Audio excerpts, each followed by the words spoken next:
This brief lecture gives an overview of the diseases of the small bowel that we're likely to encounter in the emergency setting and that do come up in your Part 1 exam. So we're going to look mostly at three conditions: upper gastrointestinal bleeding, intestinal obstruction, and abdominal pain and vomiting in children. Of course, there are other conditions we need to consider, but I think these presentations cover a lot of what we encounter in the emergency department. So our first case is a 42-year-old male alcoholic who presents with a 2-day history of coffee ground vomitus and dark black tarry stools, melena stools. Let's think about this.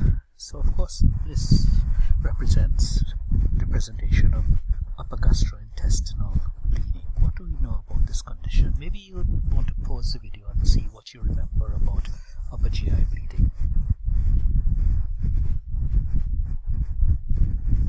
So what is upper GI bleeding? It represents bleeding from the gastrointestinal tract or the gastrointestinal mucosa derived from a source proximal to the ligament of Treitz in the third part of the duodenum.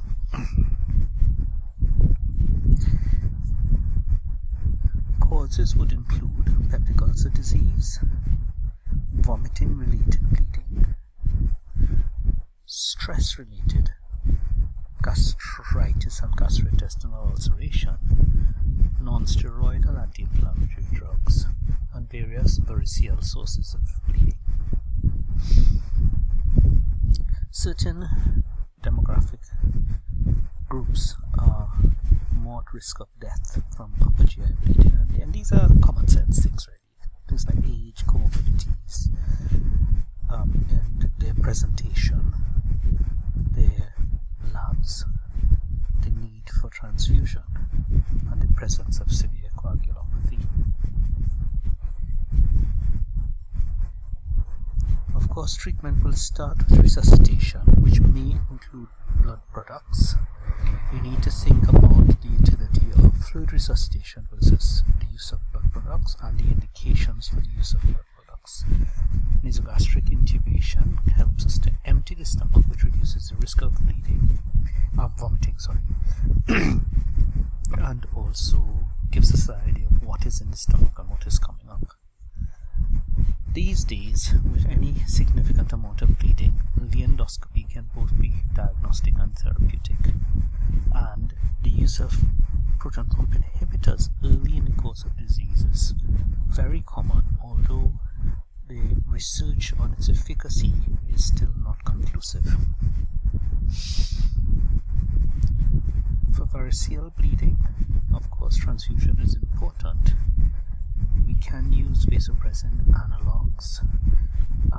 Either octreotide or terlipressin are more appropriate, as the cardiovascular and vasoconstrictor effects of vasopressin can have serious cardiovascular morbidity. Tamponade, such as use of a stacking plate or balloon, and of course endoscopy and endoscopy treatment. For the exam, you do need to have an understanding of upper GI bleed scoring systems, and there are two that we tend to come across: Rockall and Blatchford scores. So the Rockall score consists of demographic, clinical, and medical history conditions, while the Blatchford score also includes some more information from the labs that you would have taken.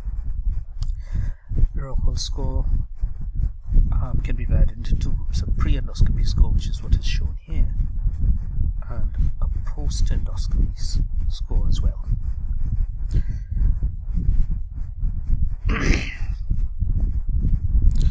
So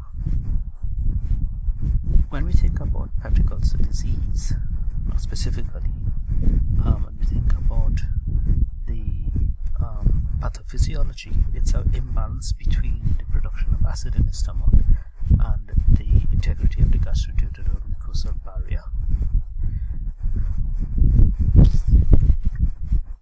This just reminds us of some of the factors that are important in maintaining the gastroduodenal mucosal barrier, and some of the factors that affect acid pepsin secretion. And this is an imbalance of these two that tends to lead to gastroduodenal ulceration.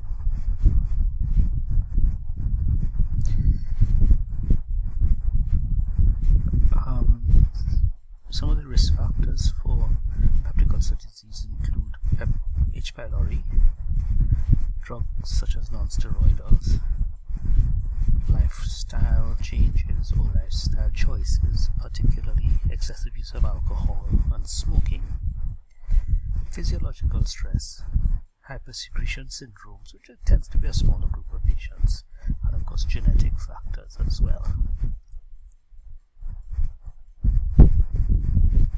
So let's move on to the second case. The second case is a 43-year-old female who presents with vomiting, abdominal distension, and colicky central abdominal pain. She's had a history of recurrent surgery, and she has a distended abdomen with increased mouth sounds. This, of course, represents intestinal obstruction.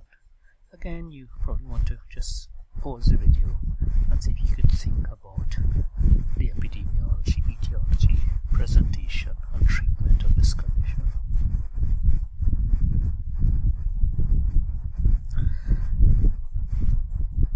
So, the common cause of intestinal obstruction is post-surgical adhesions. It can occur in all age groups, and patients tend to present with a history of pain, distension, and constipation. The actual character of the pain is important in making a diagnosis, but also identifying complications as we come to. And the complications can be biochemical, so low sodium and potassium acidosis, or in the case of vomiting from the stomach alone, early alkalosis, and bowel complications, particularly ischemia perforation. And when these bowel complications set in, is when the pain goes from being colicky to constant. The examination findings change, so we have evidence of peritonitis, and the patient's vital signs become unstable. Treatment is usually conservative. We put up IV to the appropriate investigations, pass an nasogastric tube, catheterize the patient, and make sure we have appropriate fluid resuscitation. Of course, monitoring is absolutely essential, and you need to think about what monitoring you'll use, but usually it involves vital signs, monitoring severity and characteristics of the pain, serial physical examinations, and intake and output charting. When would we do an laparotomy? If the pain goes from being colicky to constant, there's generalized peritonitis, a failure of conservative management, unstable vital signs, or other evidence of perforation. We need to be able to distinguish distended large versus small intestine. Again, you might just want to think about what the differences are, but I've put up this picture just to remind you of some of the common characteristics of each type of bowel distension. And finally, an 18-month-old toddler brought in with a 2-day history of severe abdominal pain associated with occasional vomiting, intermittent abdominal pain. And when you see the child is quiet and stable with a benign abdomen, but there is a mass in the right upper quadrant. Again, think about what this might be. Now, when you're thinking about vomiting in children, or you get a question about this in the exam, try not to immediately focus in on gastrointestinal causes, because in fact with children the causes are much more likely to be outside of the GI tract rather than within it. So we need to think about infection, and infections of all types, toxic causes, including abnormal metabolism due to things like renal and liver failure or endocrine disease. And then finally, bowel problems or surgical problems. So it's good to have this idea in your head, although we are going to look a little bit more closely at a couple of specific surgical conditions, the first being intussusception. It occurs between the ages of 5 months and 3 years, and there are some predisposing factors, particularly viral illnesses and inoxidable purpura. The patient starts with severe intermittent abdominal pain and vomiting. There may be blood in the stool and the classic red currant jelly stool, but that is rare. And eventually, if not treated, particularly when the patient starts developing things like bowel ischemia, there may be prostration. So you need a high index of suspicion, because like in the index case, the patient, when you see them, may not have much clinical signs, and you need to think carefully about the history. The mass itself may be present, but it may be difficult to palpate, especially if the child is in pain.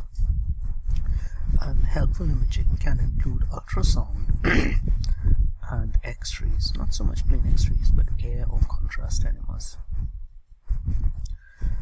Initial resuscitation is essential in these patients, and then early investigation and definitive treatment, which may just be the air or contrast enema. But in certain situations, particularly with the failure of conservative management, or if there's evidence of peritonitis, laparotomy may be indicated. And then finally, pyloric stenosis. This occurs in a slightly younger age group, with males being affected more than females. And the patients tend to present with gradually worsening projectile vomiting, which is non-bilious, and failure to thrive with dehydration and lethargy. The typical metabolic problem is hypokalemia, hypochloremia, and metabolic alkalosis. However, in very late disease, when the patient is shocked, there may be lactic acidosis. The clinical features and history, plus the palpation of an olive or small mass in the right upper quadrant, may give away the diagnosis. Of course, we need to do bloods to look for complications. Ultrasound and an upper GI series may aid in the diagnosis where necessary. It's really essential that we first correct metabolic abnormalities in these patients, and this includes the risk of hypoglycemia, and then prepare them for definitive surgery. So that was a very quick view of some of the common small bowel problems we may encounter in the emergency department. If you have any questions, we can discuss them in class. In summary, we looked at upper GI bleed, peptic ulcer disease, intestinal obstruction, and vomiting in children. I would advise you to go away and read the specific topics in more detail.